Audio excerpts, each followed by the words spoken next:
So I'm going to show you how to repair a popped screw. So it's a bump on the drywall,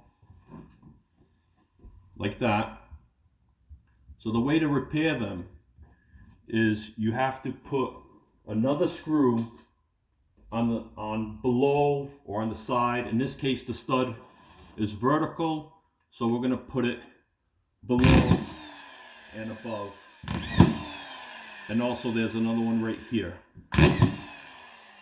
So after you do that, you want to just peel out the area that is bumped up.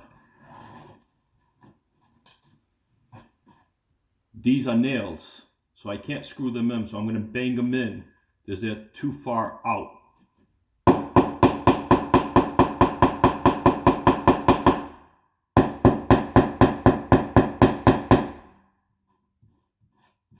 So after you do that, you want to apply compound, joint compound, the premix, or a similar product, just like that. Now you want to wait until that dries, and you want to apply 2 more times. Second coat, let it dry. Third coat, let it dry, sand, and it'll be ready for paint.